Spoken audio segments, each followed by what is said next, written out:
Okay, now I'm back with the VIPs. I like to call them the brand. And as you can see, we have the first family of wrestling in England. We have the Knight family. Sitting on the couch is Rick. In front of him, his lovely wife, Julia. To the left, we have Zach. And to the right, we have Roy.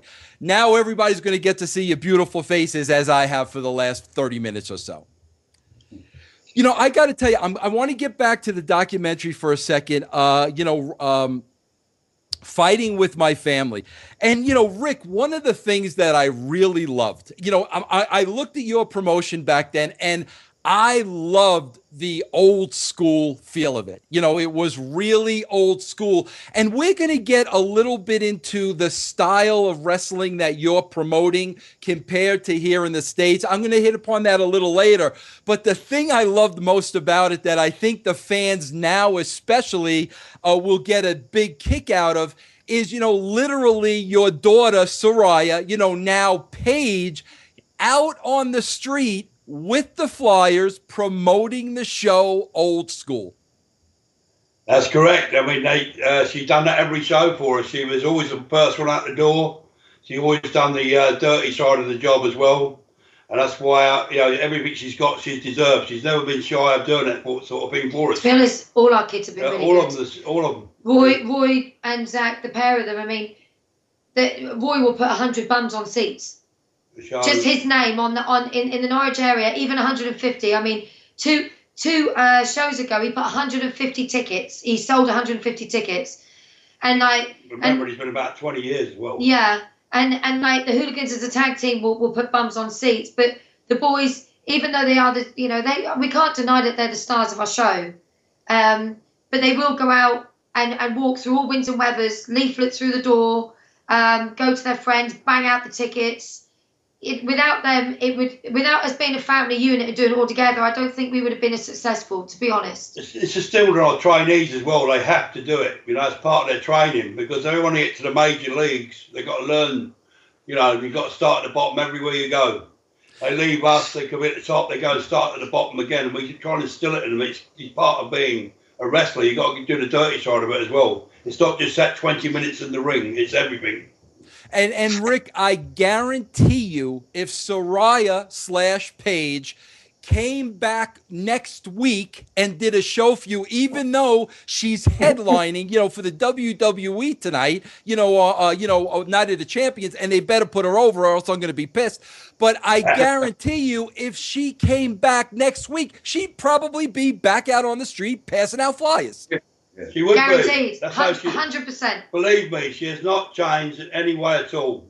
There's still a pecking order over here. The brothers and me more over here. Tell them, Roy, she'll be carrying your bag when she makes you. Yeah, to make us coffee when we went to see Energy Jack, Roy. Yeah. Well, you know what? But that goes to the testament of you being in the business as a family for 25 years. Because, Rick, and now your boys know, and Julia, I mean, this is what it takes to survive in professional wrestling. That's correct. I mean, we've had hard times over here. Since we lost TV, it's been very hard. And me and Julia have sacrificed so much. When it was gone off TV, we was wrestling in front of 20, 30 people. But we refused to give up. There was no lady wrestling in this country at one time except my wife and another girl called Julie Starr. That was it. But at WAW, we kept the women's wrestling going, didn't we, babe? And we believed it would come back. We kept believing, and the ultimate was we filled a building with 2,000 people in 2001, and we knew we were on the way back. Rick, what was fascinating to me? And maybe it's because I'm in the business. And there was a little scene, in the documentary Fighting with My Family that really stood out to me, but I don't know if fans would really appreciate this as much as I did. But it was basically at the end of the show when you received the money for the gate. And, you turned to Julia and you basically said at that point, you weren't even going to be able to pay the talent for that night. And again, that's the end of the business that people just don't see. That's correct. As I said, it is hard. And, we enjoy every time we fill a house, but we also remember that some nights we don't, some nights it is hard, and we've never lost that fact that, you know, we're in wrestling because we love it. Of course, we've got to make money because we're a business, you know. But, but on our plus side, we have to make money. We have to keep our accountants happy. We have to keep everything happy, you know. But it's because we love the business, we stuck at it.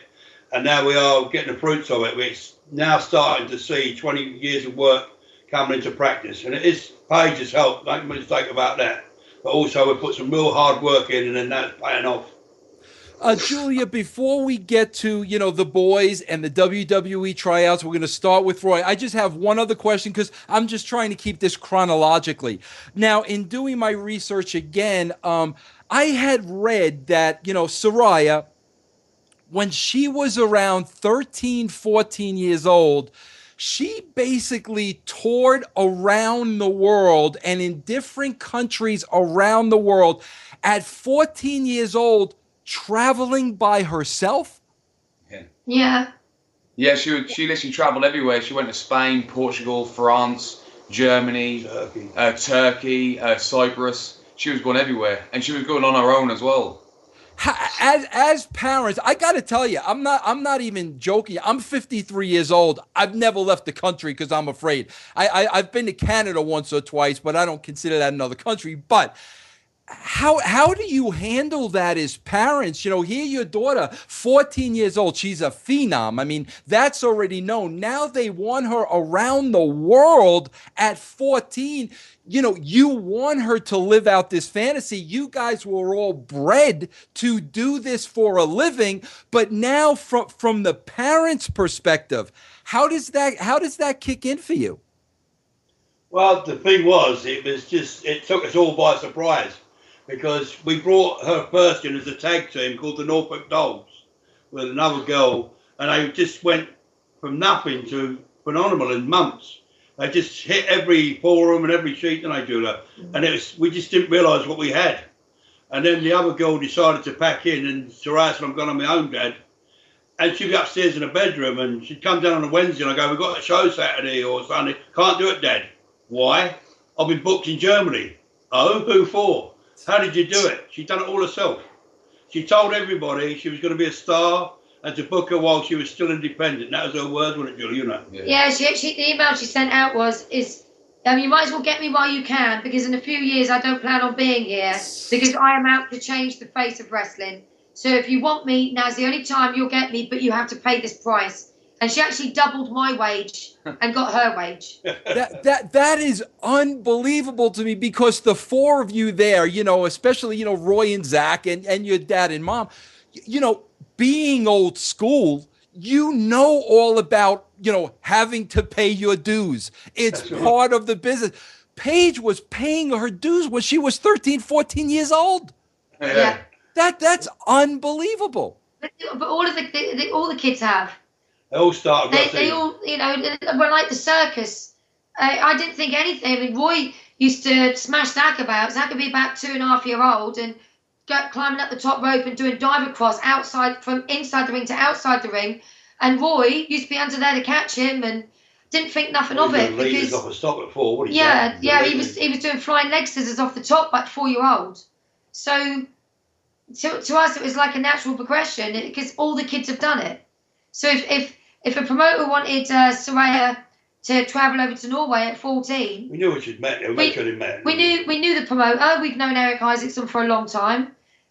You know, my husband played a part in training him, so we knew that the guy was safe that she was going over for. We knew that he would treat her really, really well. Leave her at the plane. You know, he met her at the airport, and then from there she got Finland, Sweden, Switzerland. She got me into Switzerland. And she doubled my wage. I still was not as much as her. Let me tell you something. Behind that lovely smiley face with Paige is a very shrewd businesswoman. We can tell you that now. Unbelievable. Stupid. Don't ever think that she's beautiful, and but they all are. All of them they smile and they're all good looking, and you know, including me. That's questionable, but go ahead. But all of my kids are very shrewd, and they're very good at what they do. Hey, you know what's amazing about that? You know, and I mean, all of you know this. I mean, the history of this, but you know, having worked for 3 major promotions, You don't know how many times I've seen not having a business sense and not understanding the business. And I've seen that cost incredible athletes their careers. The fact that all you guys, not just Paige, have been educated this way at your age, you don't realize how many steps above the rest you are, because some guys could be in the ring 20 years and still not get it. Yeah, we understand. We do. We understand that. We instill it all in our trainings as well. With our academy, we instill all this in our trainees, and we from the very start they're taught, everything about it. That's why I think our training school is different. We teach them everything: etiquette, business sense. Apart from the wrestling and the promos, the self-promotion. We teach them everything what we need to know in the business, and that's why I think our training school is it's the longest running training school in Great Britain. We actually started the training school in 1989? Well, 89. So I came in 1990s. Yeah, well, the training school actually started in 1989, before even the promotion started, didn't it? But our dressing rooms are a lot different than the ones, especially the ones on the circuit. Like I was talking to the guys the other day, I find now, because obviously I tend to go around the different change rooms a lot, and I find that the guys are more interested in their matches and what they need to get in rather than what they need to leave out. Whereas with our changing room, it's how you doing? How's the missus? How are the kids doing at school? The banter is still there. So a lot of people that come to WAW, they say it's like a family atmosphere. It's and how together and how locked in we all are. But it's because we genuinely care about the person, not just the person that we're on with, and if they can sell our gear or not. We're actually interested in them as people. So they're individuals. Everyone's an individual with us, which I find on the circuit, they're not anymore. They seem to have lost that backstage appeal that the old school lose, and they miss so much. When we started the company, it was because of that. I won the tag team belts, my partner, for the biggest promotion in Great Britain, and there weren't even no tag belts to celebrate with. We went out and bought them. You understand what I mean? And stuff like that. And I sat down with my tag partner, Jimmy Ocean, and I said, this can't be right. There are world title matches on first, and all this sort of stuff, and it's just all cack-handed, and as Julie said, everyone was about themselves. So I started a promotion not to make money, but to try and change the way British people thought about wrestling. And I think we're now starting to, it just took 20 years, but I think people are now starting to realise, this isn't an ego we trip. We still have world titles last. We still have the fanfare. We still do the national anthems. We have it over rounds rather than duration. And so we still make a real big issue of being a champion, and all our champions earn it. They have to earn it big time. Rick, that's a great point, and I want to ask you this, and Roy or Zach, you guys can jump in, but Rick, let me tell you this, because now I'm a little interested in, and again, when I do an interview, there's a million things I want to ask you, but when you open up a lane, I like to go down that lane because it triggers questions with me. I was in the wrestling business, for 23 years, and I've been booking, for the last 20 years, so to speak. One thing I found out, Rick and, Roy, Zach, as the business progressed on, I would notice the young talent became more and more entitled.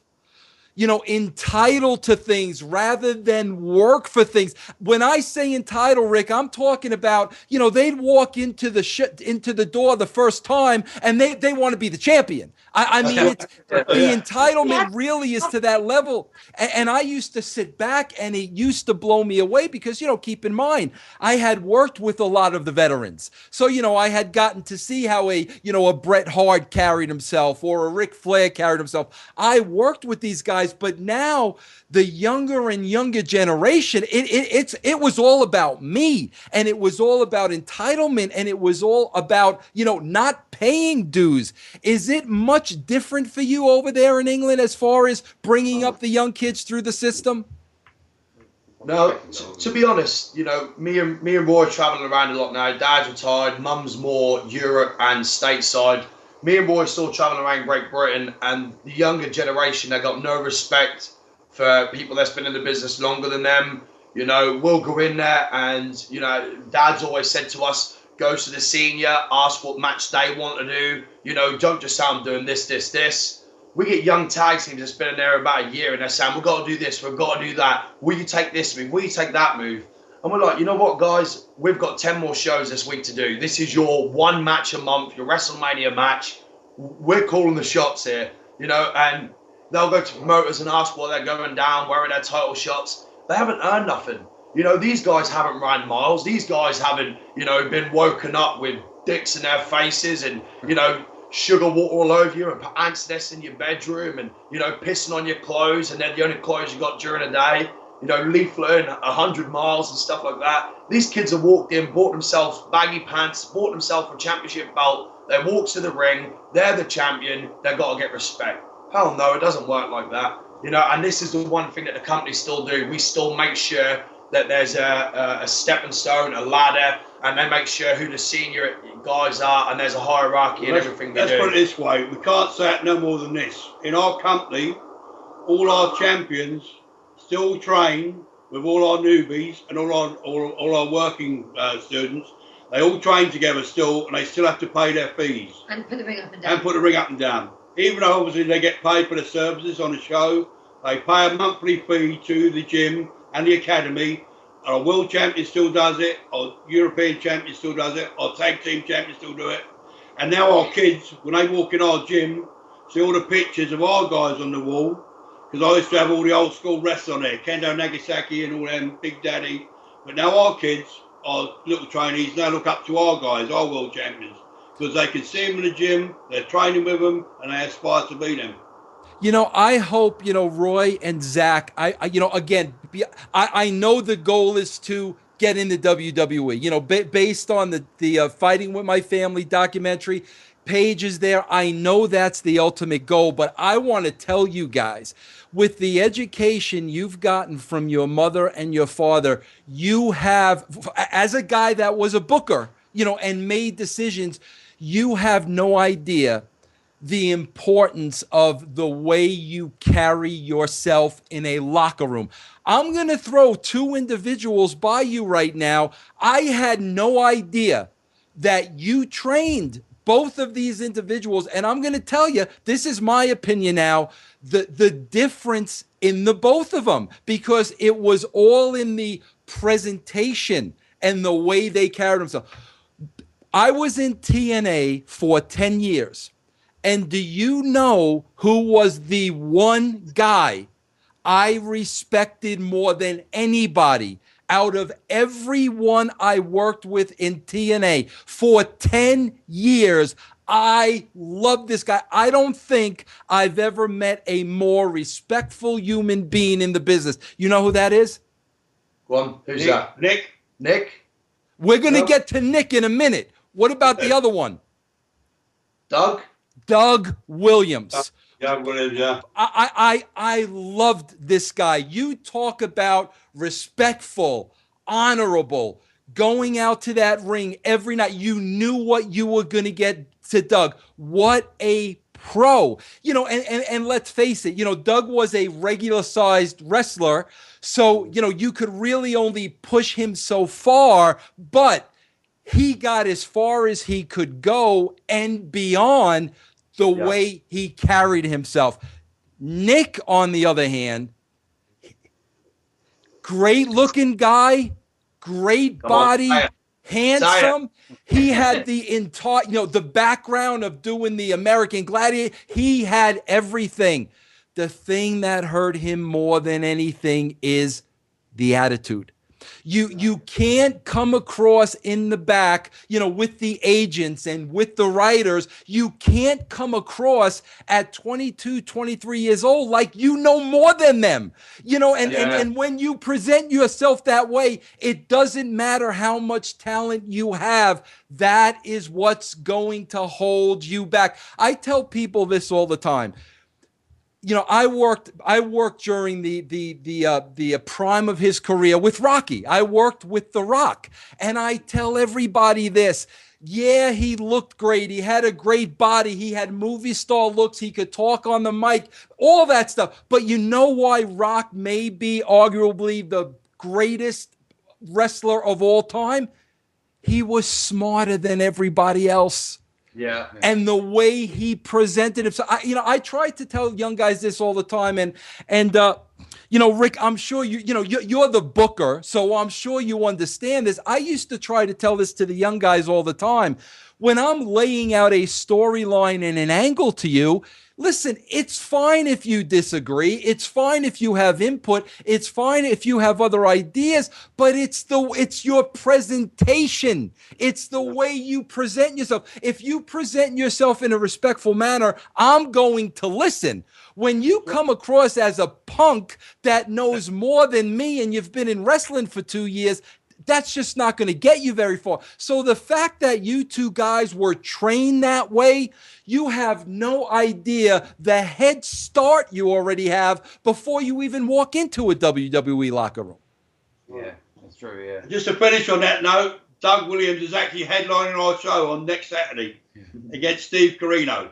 Yeah, I saw that. I saw that with Carino. And Carino's another one, who has all the respect in the world for the wrestling business.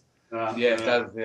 Now, Roy, I want to jump to you for a second, because obviously the goal is, get to the States, get to the WWE. You make that clear in the documentary. Now, Roy, you had the first tryout with the WWE, and basically you passed that tryout and they wanted you to join the organization. Can you tell us a little bit about what happened? Because I definitely want to comment on this if the story's correct. Basically, I went to the tryout, and there's 15 guys. We all done matches. Arterwoods, Finley, and I think that was Johnny Ace, is it? Yeah. They come up to me and picked me out and said, "You're the only guy we want back." And I said, "Oh, thank you very much." I was very respectful. And then I left. And then when the next tryouts come, I didn't hear nothing, so I was upset. Then I found out that as my criminal record from my past, what stopped me getting another tryout. That's basically what. Now, I don't want to get into it, Roy, if you really don't want to, but you mentioned this in the documentary. That's why I wanted. When you talk about criminal record, are you basically talking about brawling? Yeah, nightclub fights, basically, when I was younger. Yeah, and brawling. that was considered a criminal record to the people at the WWE. Well, I think the English agent at the time, he wanted to get his boy in. And I was in his way of his boy, so the best way to say, well, he's a thug.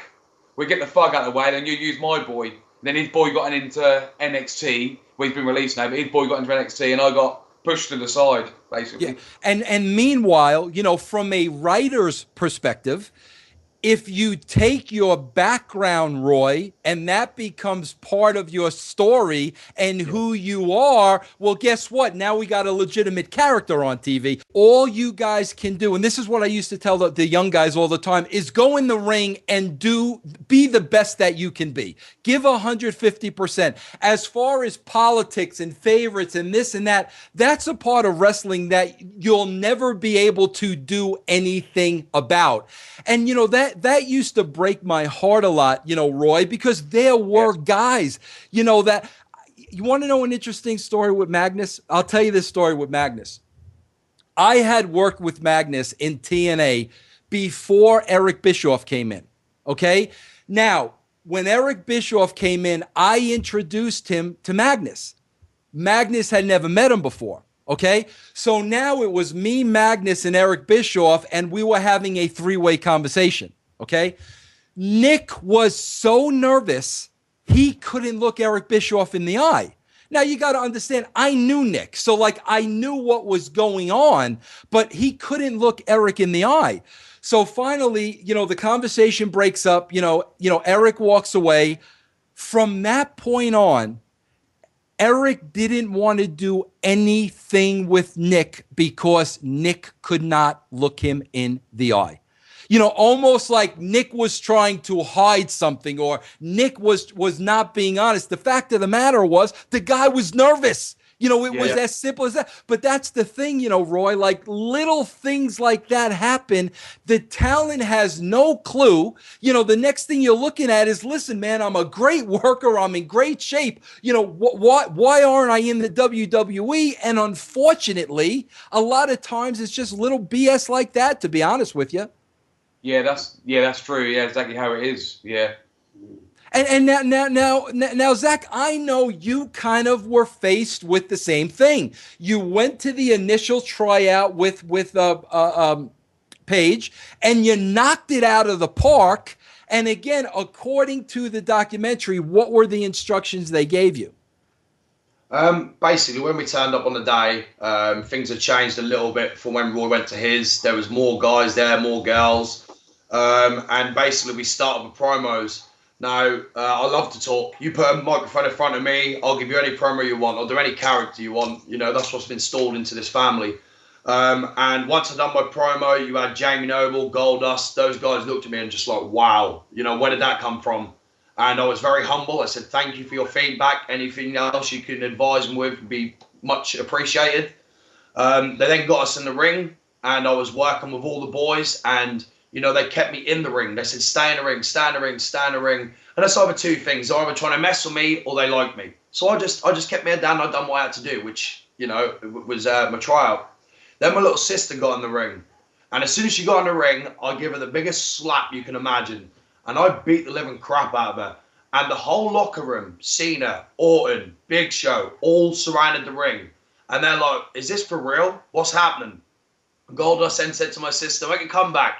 So Saraya got up, she beat the crap out of me, you know, and we actually started working the boys. The boys started clapping and getting along. They got into it, you know.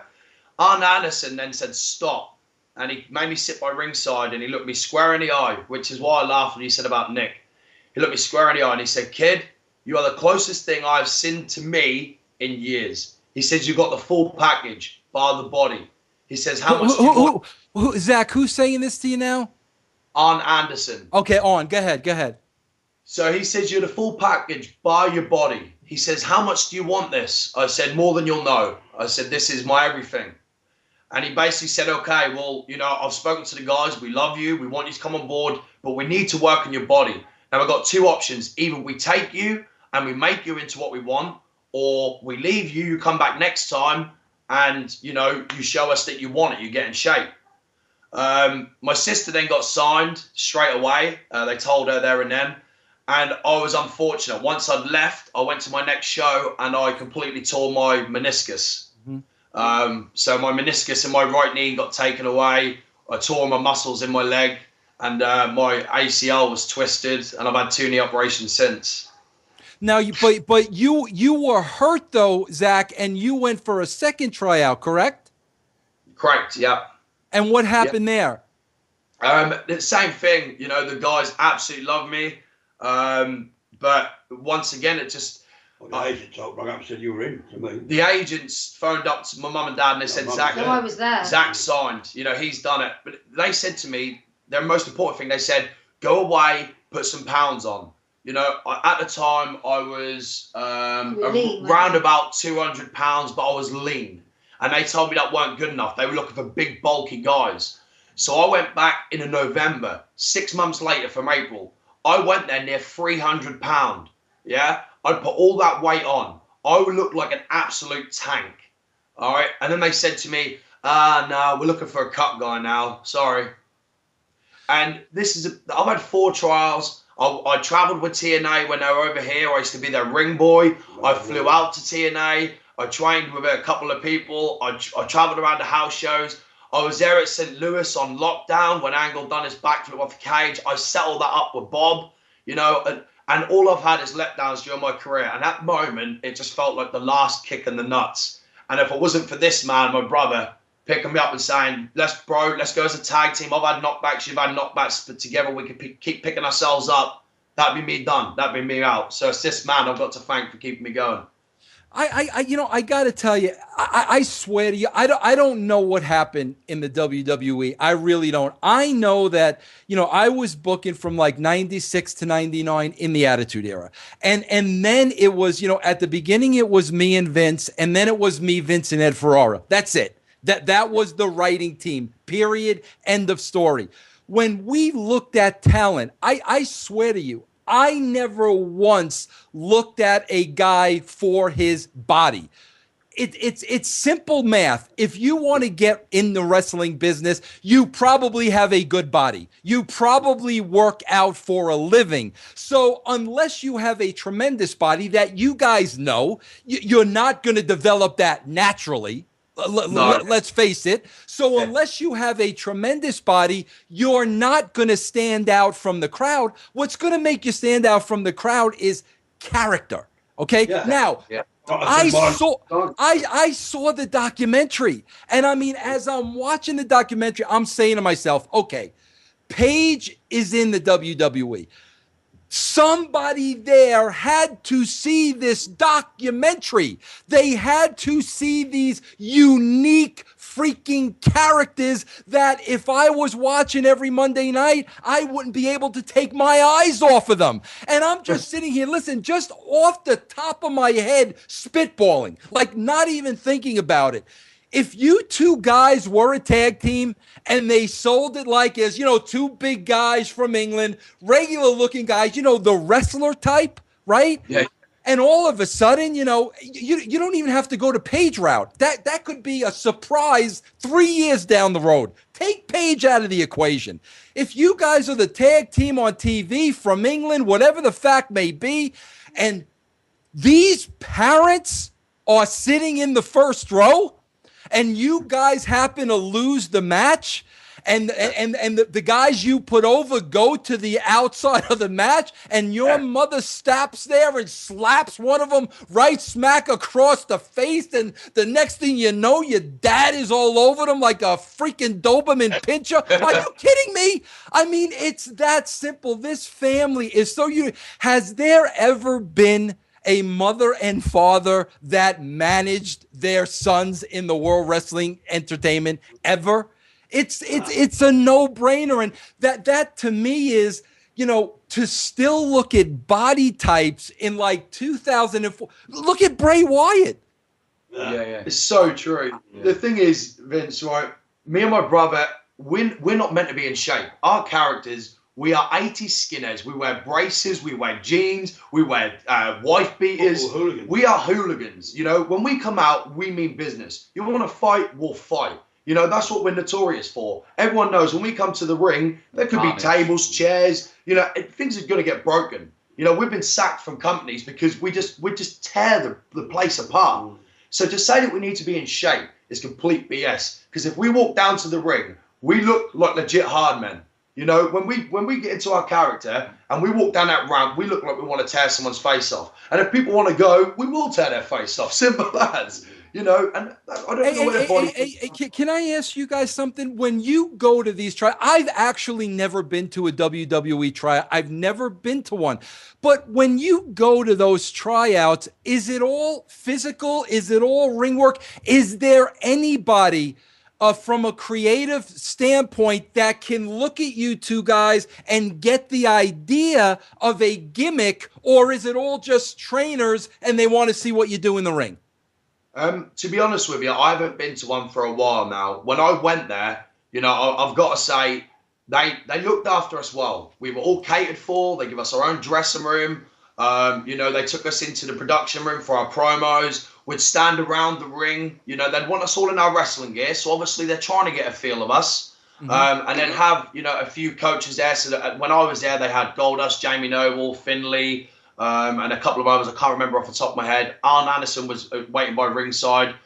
And they would get you in and they'd just want you to move, really. It's just all tech and chain. And they didn't want to see nothing too crazy. But they give you the opportunity. They get you in your ring gear and it's down to you to deliver. And I feel our time we did deliver, but I truthfully believe there's got to be something behind it. I don't know. The system's changed now. Yeah, it's all changed now though. They actually take them away from the venue that the talent's at. They train them for 3 days. They go from peak condition. They make them work. They do ring cardio. They do promos. They check out their characters. So I believe they get more now than we did. Let me ask you this, Zach, and the same to you, Roy. Okay, now when you were there, was there ever a conversation of your background, who you were? Like, in other words, Roy, I know, you had a criminal record for brawling. Did that ever come out anywhere in the process, or did that not get brought to the surface till after the fact? That basically got brought up afterwards. Once they picked me out, then I didn't hear nothing else, and I just heard through the grapevine that was just literally I didn't get in because of my brawling, basically. So no one talked to me about it. See, because to me, like when I always had young talent in front of me that hadn't made it yet, the first thing I would do is have a conversation with you to find out who you really are. You know, guys, you know, and you know, I don't need to tell you this, you know, Rick, you understand this. Basically, you get over by basically being yourself and just magnifying it a million times over. So that's what I did. I would sit down, you know, Zach and Roy, I would have a conversation with you. I need to pick out a little something, and then boom, that's who they are. That process does not take place at those training camps? No, well, like I say, we haven't been to anything recent. We've heard good things about the recent tryouts. When we were there, it was literally like, you know, sit in this room. There's tea and coffee there. There's food there. When everything's set up, we'll come and get you guys. Then you go around the ring. You get in the ring in your wrestling gear. You know, you do a promo. So when we were there, it was a little bit, you know, more unorganized. But now, apparently, it's a big new studio. Yeah, since the developmental centers opened, apparently they're a little bit more open to people now, and you know they get more chance to shine. But like I say, we haven't had a call back in it's got to be 2-3 years now. I'm not saying this because you're here. I'm saying this as a writer and a guy that wrote television for a very long time. I mean, this story in front of me just writes itself. And I mean, how people can't see that is beyond me. I'm even thinking, listen, they're not in love with me like at TNA right now, but I still think I might be able to get my, you know what in. I'm even thinking of writing them an email and saying, listen, if you watch this documentary and you don't understand what you have here, you'll never understand it for as long as you live. I mean, because again, it's just money. You know, obviously, it's so easy. You look at somebody like Paige. She's so unique looking. She's a girl. She can work the way she did. A guy was slapping her around, you know, in the ring. You know, that's a no-brainer. But when you have guys, you know, like you, that are the wrestler type, that's where you really got to get into the mind and find out who these guys are, what are their background, can we capitalize on it? That's how you make stars. It's that simple. And again, that's out of your hands. There's nothing you could do but be great performers, you know? Yeah. Well, every show they go to, I could tell you they nick the show. And I'm not just saying that because I'm their dad, but every promoter writes to me and says, your son stole it tonight, don't they, Julie? I'm not just saying that, but they go all over the place. They went to France a couple of weeks ago. The promoter said to me, your son's the top talent. They stole the show. They actually stole it because, you know, they still work the crowd. They still involve the crowd. The crowd still believed you, didn't they? They believed that, they're heels. They believe in it. Oh, it's pure theatre from when they go out. The thing is, Dad taught us from an early age, and we'll agree with this. A fan's not always going to go with what you've planned. You know, sometimes you've got to adapt your match. Sometimes you've got to change your match. And that's when me and Roy are very versatile. If a crowd's not going up for old British tech, we'll change it. We'll give them comedy. If they don't want comedy, we'll give them brawling. They don't want brawling, we'll find something to get them crowds out of their seats. You know, I'm 6'3", Roy's 5'11", and we can both fly. You know, but there's 100 people in America that can fly better than us. So why would they sign us for that ability? What we've got that no one else has got is intensity. We've got character. We can brawl. We'll bring something that they haven't got. We have got the all-round background. Charisma as well. Well, I'm going to make sure you guys have my word. You know, I've kind of kept this interview under wraps. I didn't want to let it get out to everybody till it gets out. You guys have my word. Once we launch this video, I am going to make sure as many people as possible see this video, and I'm going to directly send it to people, because again, if anybody in the wrestling business cannot see a story here, they're absolutely out of their minds, and I'll go as far as to say they shouldn't even be in the wrestling business. I mean, this right now. But let me tell you guys one thing too, you know, and I used to tell this to the guys all the time. I used to tell this to the special guys all the time, and I remember telling this to Eric Young. You guys know who EY is, right? Yeah. Somehow or another, guys, in the wrestling business, the cream always, somehow, some way rises to the top. That is an absolute shoot. I used to have EY come up to me every week. He couldn't even get on the show. I knew how unique, that's the key word, unique and different this guy was. Everybody can wrestle. It's like you said, everybody can wrestle. It's the personality. It's the unique. And I used to tell him, bro, somehow, some way, the cream always rises to the top. And it will for you guys as well. I mean, there's no question about this. Just continue to do what you have control over, and it's going to be noticed. Thank you very much. I really appreciate that. Now, I want to talk a little bit about the promotion, World Association of Wrestling, and Saraya going to the WWE and where you are now, because it blew me away. But before that, I want to point out one thing to Rick and Julia that ripped my heart out. And I want you guys to I hope I wasn't being worked, but like, I don't think I was. But especially, Rick, my daughter's 19 years old. Please tell me you weren't working me here, because the scene at the airport, it ripped my freaking heart out. And like I said, I got a 19-year-old daughter. That's all I kept thinking about. And Rick, I mean, to see, what a scene at the airport. What you saw was the last we saw of our daughter. Mm. There was nothing. We said going into the documentary that you either take us warts and all, and don't make us do anything that we wouldn't do in everyday life. And as long as you don't do that, we'll do this documentary, because they were with us for 14 months. Wow. But we just did false. So when they said they were coming to the airport with us, I was a bit nervous about it, because I was already crying before I got down there. And then the scene where I was howling, and I haven't watched that documentary. I've watched it twice. And the reason I've watched it 3 times. I watched it twice when they brought it round, and then I watched it the night it aired. And I've never watched it from that day to this, because it upsets me too much. I can't watch it. No, it was just, I tried to be the tough guy, and I kept saying to Julie, she's not going to die, she's only going to work, she's only going to do this. But the moment she walked through them gates, I'm afraid it's too emotional, because Zach said to her the night before, he said, sis, he said, just put your hood up and don't look back. Yeah. Well, Zach, you couldn't even go to the airport, correct? Yeah. Well, the thing is that they aired it a little bit different to how it was. Me, Roy, and Ray, we're very, very close. We're inseparable. We do everything together.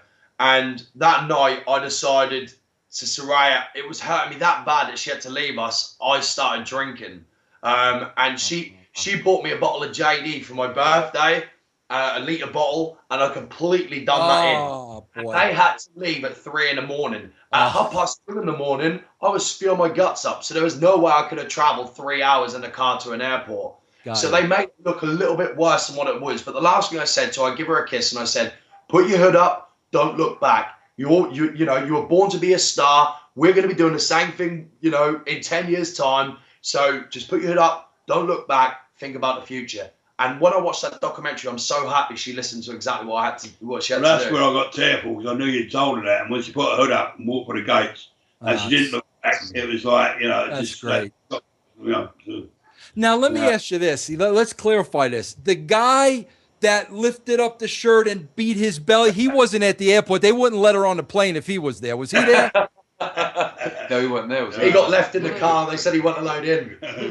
Now, Julia, you said something interesting there, and I want to hit upon this. Now, you said that was the last time we saw our daughter? Yeah. Have you not seen Paige since? No, I've seen her because I do the American circuit, so I go over twice a year to do the shimmer and everything.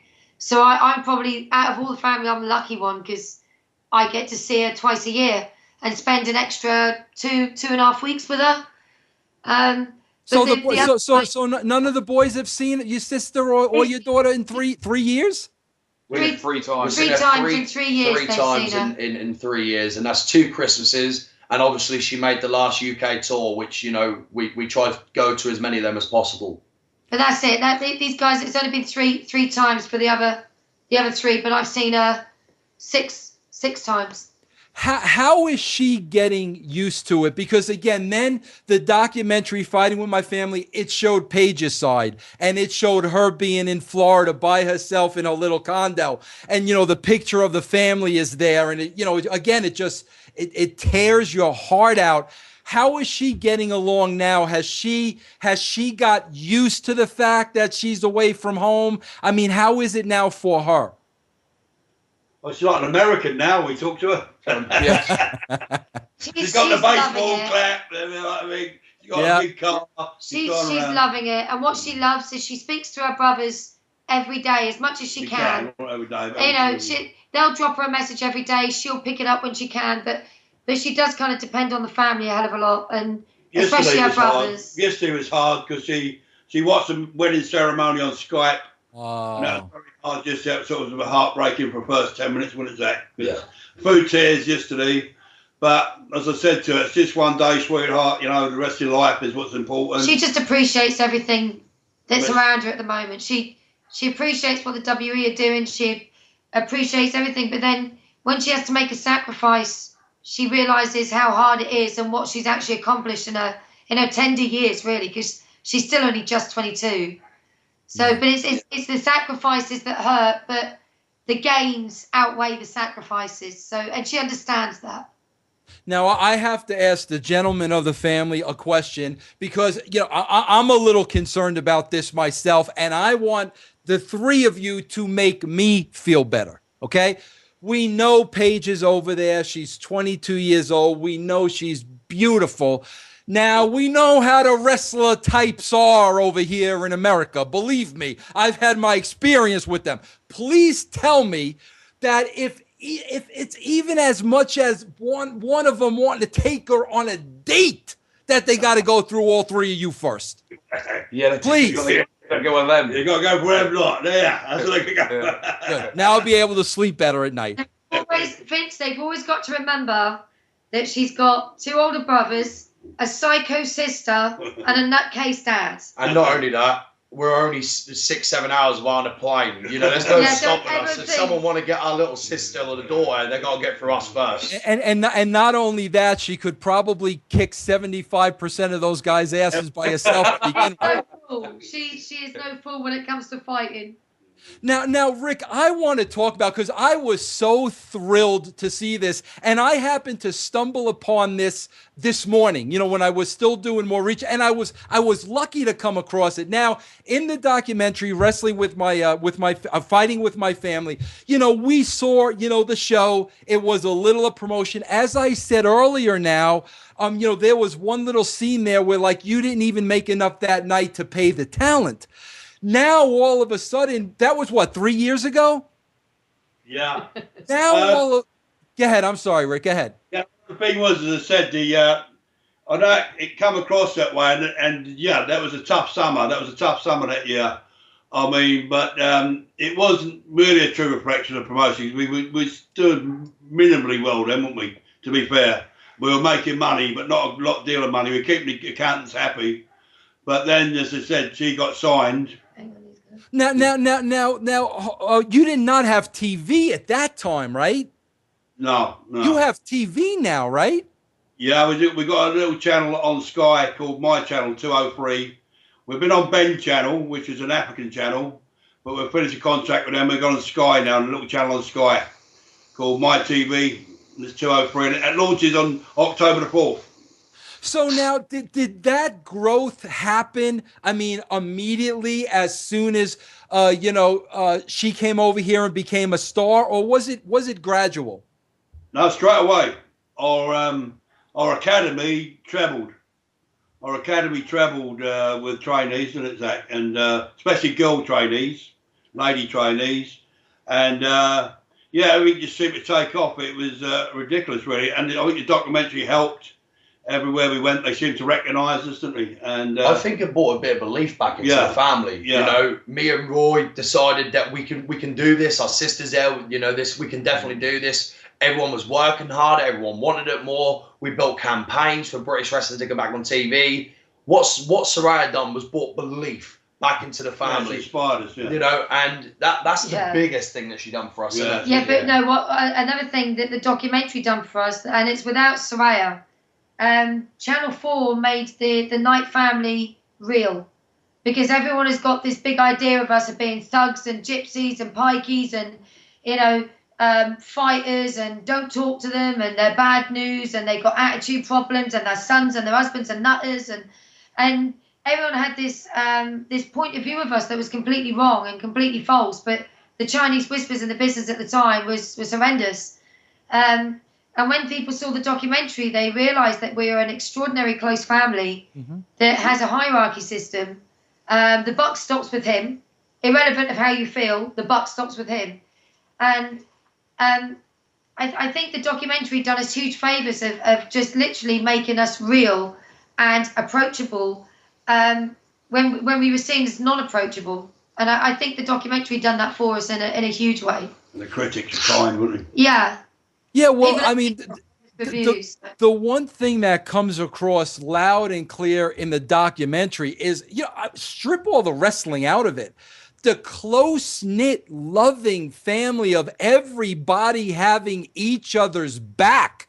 That's the one thing that just jumps out of the screen. I mean, that's what touched me more than anything. I didn't know about the background. I didn't know about the history or anything. But when I saw that family unity, man, that really touched me. But that's the thing, you see, because people had this perception of us. What they don't realise is that if anyone starts on me, it's very stupid, because even though my mouth is vicious, it's if he gets wind of it, or he gets wind of it, or he gets wind of it, it's one for all and all for one. And it doesn't matter if that member of the family's in the right or in the wrong, the family sticks together. But you've got to realise that both myself and Rick had it rough growing up. I'm not saying that, we did. We just had it rough. And we both made the conscious decision that we wouldn't allow our children to feel the same way in any way, shape or form that we did. So we created our family through our own family's mistakes. And that's why we're so close and we're so bonded, is because we refuse point blank to let any member of the family feel inadequate or anything like that. I think the bottom line thing with us, Vince, is this: if we think you've upset us in any way, we're very different in the rest of the circles. We'll come and tell you. We'll say, Vince, you've pissed us off, and we'll have to say that because of this. And we'll come and confront you to your face and say you pissed me off, and we'll have a little, maybe hour discussion about why you pissed me off. You give me your reply, and at the end of that hour, I'll say, okay, I'll shake your hands, and we're friends again, and it's sorted. And we're, because we do that, we come across as people who are a bit, another word, but I'll say, we don't talk behind people's backs. So, if you get wrong with the Knights, we'll ring you up and say, you pissed me off, mate. And but at the end of that call, that's the job finished. That's the end of the argument. We're not two-faced. We're not, if we don't like something, we'll tell you there and then. But we do, I think that's what the documentary done for us. They showed the unity as a family that people had got wrong. They looked at it as arrogance and ego and everything like that, and it really wasn't. It was just a family that all loved doing the same thing, that all wanted the same thing, that's all going in the same direction, and nobody's left behind. That's just what we are. We're a family that loves to wrestle, but that's what we are first, a family. We're wrestlers second. We'll always be a family first, and nothing will ever change that. Now, let me ask you this, Rick. I was doing a lot of research again, and I always used to say this in wrestling, and I used to say this in locker rooms, and I used to say this around the boys, and I used to get myself in trouble. As somebody that's not a worker and not a wrestler and just a writer, I performed here and there, but I'm not one of the boys. The thing that always used to turn me off is a lot of times the work would just look phony. And like I always used to say to the boys a lot, I couldn't understand how the work couldn't be more snug, without them actually hurting each other, of course. But I always felt that the work could have been so much more snug to make it look more realistic. I mean, you're big boys, man. You can take somebody hitting you. There's a lot your bodies can take. Now, in doing my research of, the World Association of Wrestling, I kind of get the feeling that is your brand of style over there in your wrestling promotion, compared to the flip flop and flying, as Dusty Rhodes would say, the non-selling, the moves don't make sense. It seems like it's a lot more snug and street and fighting. Would I be correct in saying that? You're bang on, and I'll tell you something. You got so many same views as me. It's actually quite scary. You could be my brother the way you think. I mean, yeah, we are very. To me, our main opposition at the moment is UFC and people like that. Okay, and I know people know our business, or they think they know our business, but I think to have credibility back in when we look like. I mean, I always liken it to a good magician. Okay, if you go and see a good magician, maybe in Vegas or wherever, and he will wow you.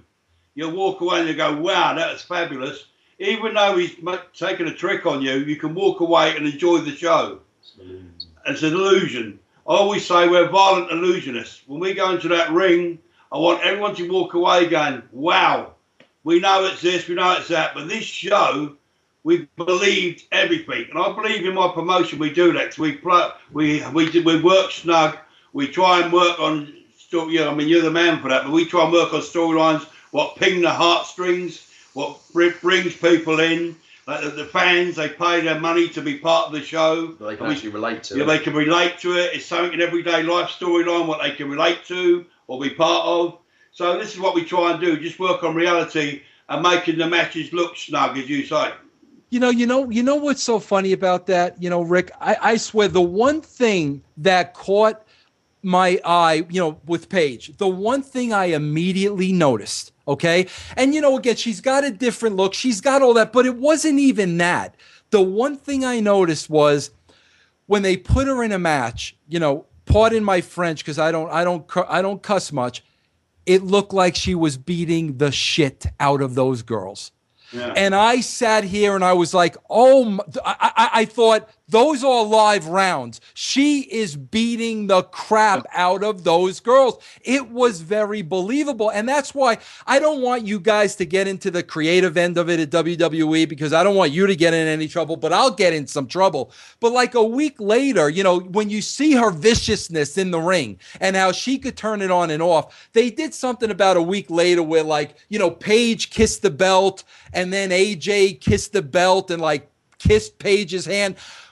In me looking to protect Paige as a character, if this AJ Lee kissed Paige's hand, and I wrote about this and I talked about it, Paige should have freaking knocked her into Never Neverland, and she shouldn't have gotten up for a week. That's where I think they lose it, because to me, Paige's strong suit is the way you raised her and the type of business you brought her up in. Rick and you guys, I want to ask you the question: why do you think that style that you're doing there has not transferred over here to the United States? Because there's too many pussies on the circuit.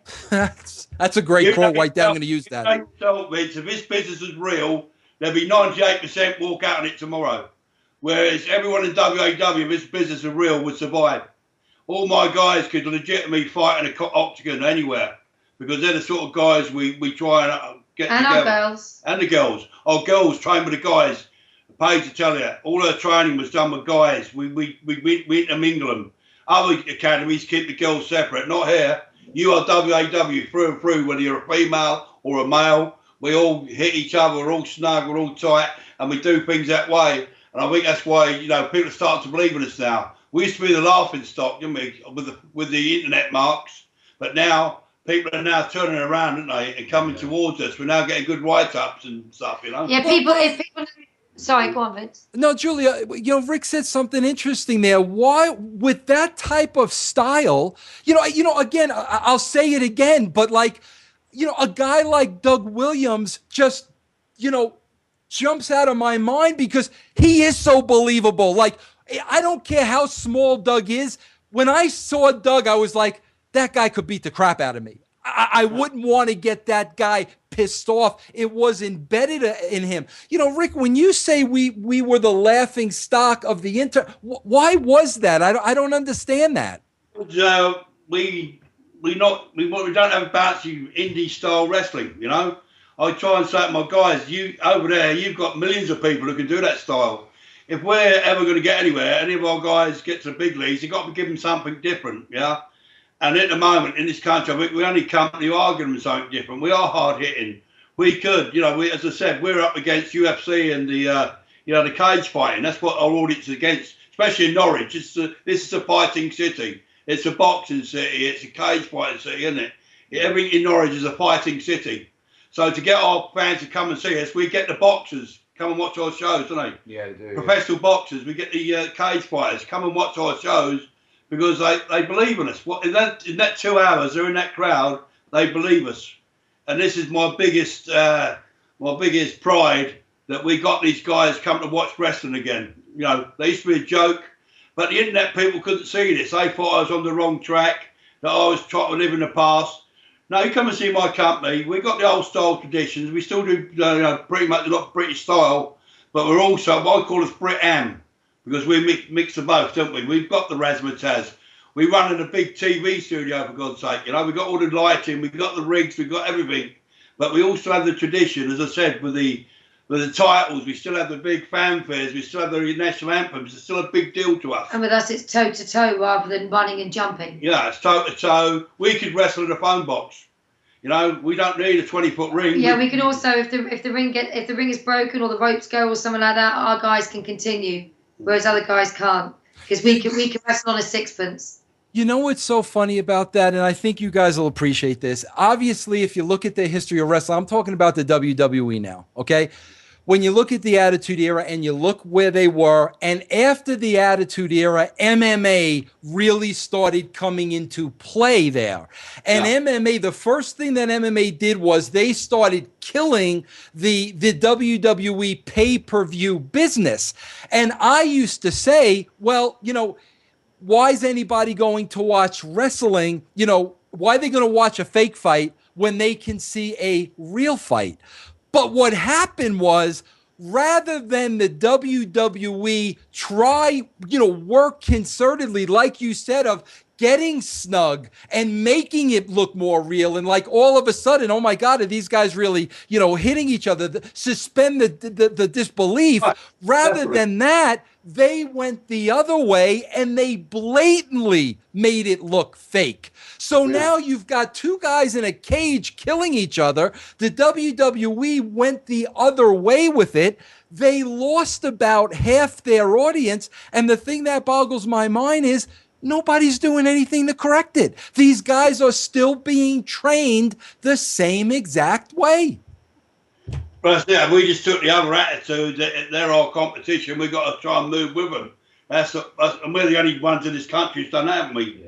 Yeah. The other companies are still, they all follow Ring of Honor and all them people, and they still want to do all that flip-flop style. And I genuinely believe that's why people are starting to come to our shows. Because, they come to our shows, we do suspend belief for them 2.5 hours or whatever. And the storyline based, as I said, are on human, everyday stories. And I just think they believe in us now, don't they? Yeah, because you guys have some kind of a takeover angle happening now, correct? Yeah, I mean, we got this guy in the Midas stable. The thing is, he's one of Roy's best friends. They grew up together, you see. This ain't the guy that beats his belly, is it? No. All right, okay. He's a tag team. They're a comedy tag team he's in called Hot and Sexy. I mean, they're brilliant. It's so entertaining. It's unbelievable. And when they come out, you never hear a pop like it. It is amazing. It's like Hogan's music. It's like Hogan coming out. I got to tell you guys, I saw just a couple of pictures of your show. I saw, and here's what I like. You got the combination of the snug, of the real fighting. Now you got this takeover angle. Now, is the storyline on TV that it's Roy's best friend? Well, yeah, the story, we just started on TV, so we might need some help on that, actually. Bro, please, it would be my honor to work with you. Trust me, I would give anything. But here's the thing. We're back. Hey, I'm telling you, make it happen. Make it, and listen, and Saraya, I won't even make you do my laundry. I'll wash my own stuff. But here's the thing. So you got the snugness, you got this great takeover storyline now, which you're going to bring me over. I'm going to be a part of. But then I'm looking at some of these pictures, and I saw this character like dressed up in some kind of a court gesture outfit. Oh, the Jinx. Oh, and I looked, I'm like, holy crap. So, like, you got the combination of the both going on. Yeah, definitely. We got the Jinx. We got another guy called Gorgon, a big character. Well, your alter ego, whatever, you know. Yeah. He does an alter ego called Gorgon. What is that? Tell me what that is. Basically, Gorgon's what's the mask? Medusa, isn't it? Yeah, it is a Gorgon. You know, like one of the Medusa. Yeah, with the snakes. Yeah, so like the snake hair, the snake eyes, and then basically it's a very Taker-esque character with a twist, you know. So as soon as his music plays, the lights goes off, the purple lights come on, the smokes come up, and as soon as they walk out, you get that wow factor. You know, and I just play it as a very agile monster, really. And what's the name, Zach? Gorga? The Gorgon. Now the WWE is going to want to sign Gorgon and not care what his body looks like, right? Yeah, I guess so. Now we just got to get a gimmick like that for Roy. Maybe Roy could start smacking his belly around. Who knows? I'll do anything. Boy used to do El Skeletor. Hey, you know, Rick, let me ask you about this because I love this too, and then we'll wrap it up. I know you guys got to get ready for the big match. I love the rules. There's different rules in your organization. Did you come up with those? And can you just tell the fans in the States here? Because I read them and I loved them. Which rules are we talking about? I'm talking about the 3 yellow card gimmick. Oh, yeah. Basically, when my dad's organisation... Well, in the old days, you'd have a blue card, which would be your first public warning. You'd have a yellow card, which would be your second. If you got the red card, it's disqualification. The reason for this method is Dad didn't believe that holding someone on the ropes for 5 count, you're giving him 5 seconds to carry on cheating blatantly in front of the ref, making the official look like an idiot. Yeah? So Dad believed, let's install power back into the officials. What is the old school so way? if you would hand a card, you know you're in trouble. So you'd have to cheat behind the rest back, which creates more, you know, heat and aggression for the crowd, which is why the crowd are probably more inclined to attack us guys than they are the Americans. You know what I mean? Rick, do you know why I love that? You know what's the one thing that drives me crazy? And there's a million things in American wrestling that drives me crazy. But the one thing that drives me crazy is the guy climbs to the top rope.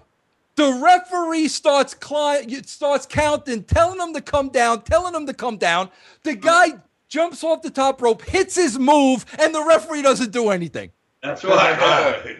See, over here, an old school British rule is, if I was to body slam Roy and let go and then try to pin him, the referees don't count. That's an illegal pin. That's amazing. Back in British wrestling, everything had to be It's like you've got the that stupid rule where a champ can be disqualified and still keep his belt. Oh, please. Some of the nuts. You got the stupid rule of where he could come out the ring and if he's out 10 seconds, he keeps his belt.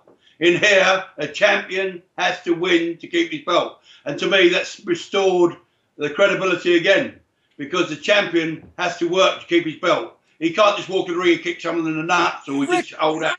Rick, do you know how many years I've been screaming for that? Because it's so ridiculous. And you know what everybody's excuse always is? Well, it'll handcuff us creatively. Not if you're good at creative, it won't. It doesn't handcuff us, does it?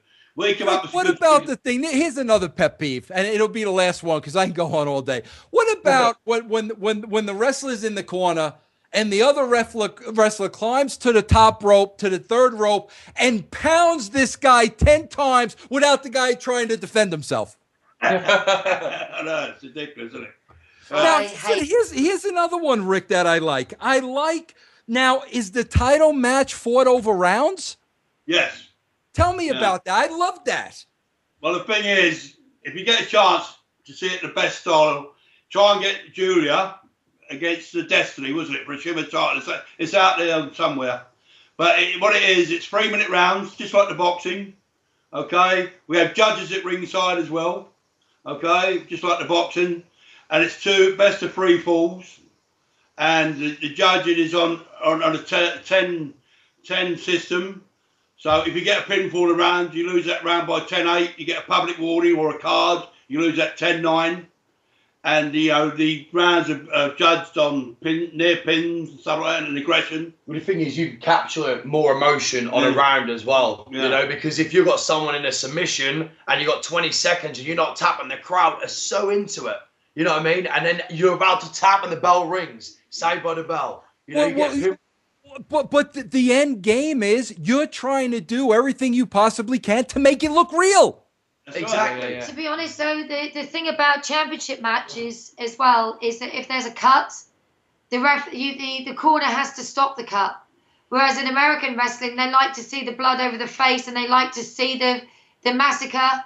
Over here, if you're in a championship match, if you don't get that blood cleaned out your face and it goes in your eyes, the match is abandoned.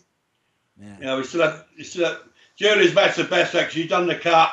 And we had all the family out there, a lot of boxing entourage, and the atmosphere was electric. But you tried everything. Yeah, Julie was cut. We had to keep swabbing her eye, get the blood away. The referee was going, if she don't do well in this round, we're going to stop the match. And the whole crowd were into it. It was amazing. That was like Rocky movie. That was like a Rocky movie. It was brilliant.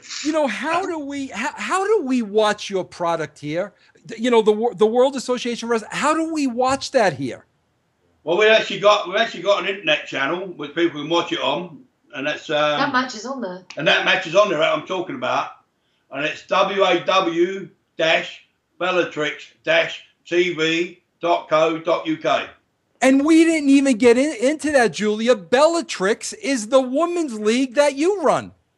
That's right. Yeah, well, with the family, I mean, they all help. I could do it all without them. It is your company. But yeah, I'm kind of the figurehead for it, I suppose. Back MC. But yeah, I mean, yeah, we got. Like Roy comes down and helps the girls with the moves and the matches and everything. Like Zach is the face of it. He's the MC.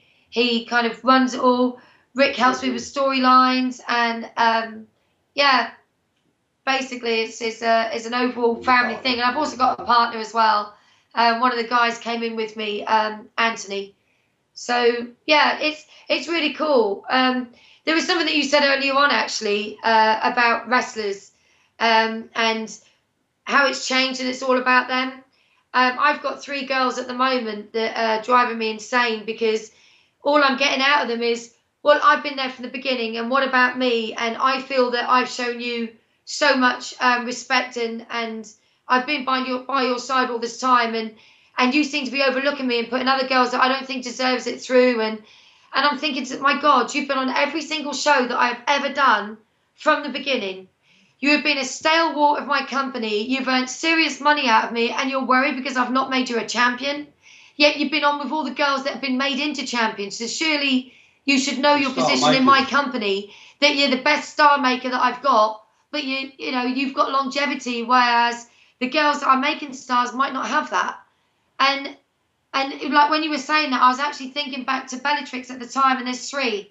There's 3 at the moment that are actually driving me insane because all I'm getting out of them is, poor me, what about me? I've been there for you. What are you doing for me? And I'm thinking, I'm giving you a platform and it's the night name behind this platform. Our daughter is the WWE Divas Champion and you are working for her mother's company. What bigger platform can I give you than that? And they're still worried about that little shiny piece of metal.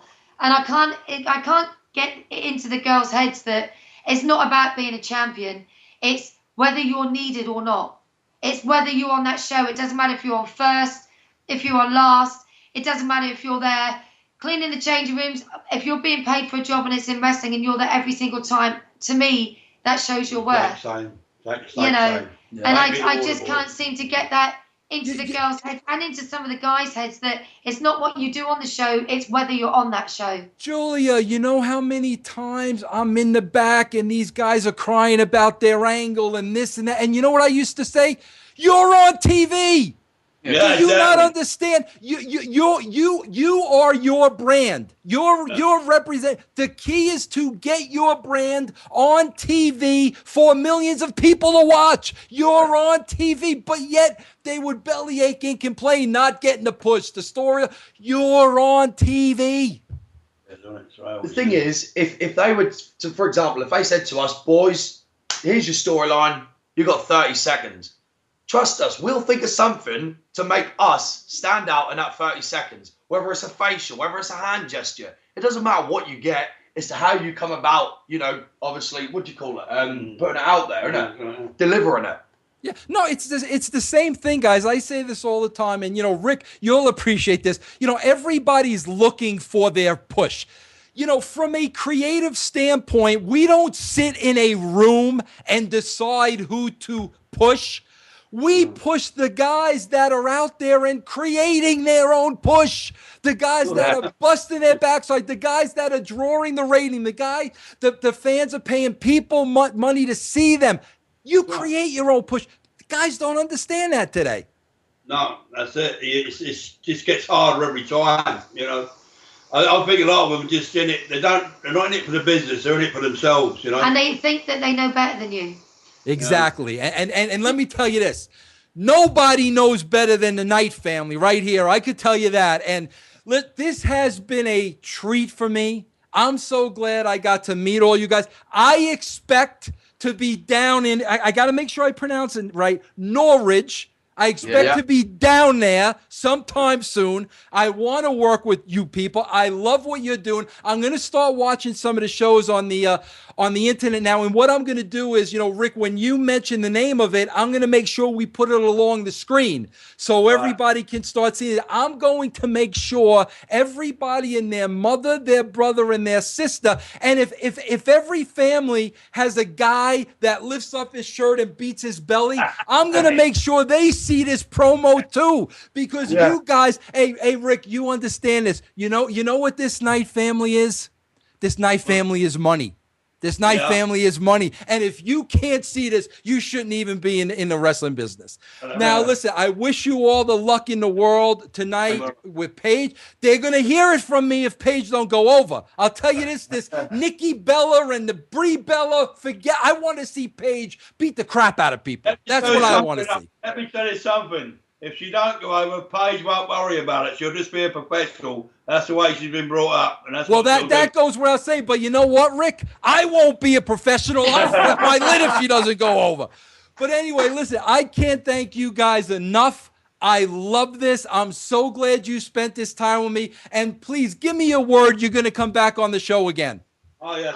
Anytime. To be honest, Vince, it's been an absolute honour and a pleasure. Yeah, we loved it. We've absolutely loved it. And you've made us feel... I gotta grab Roy and Zach before they go to the WWE, because once they're at the WWE, they're not going to let them come on my show. So before that time, I got to have... But you know what? Let me tell you this.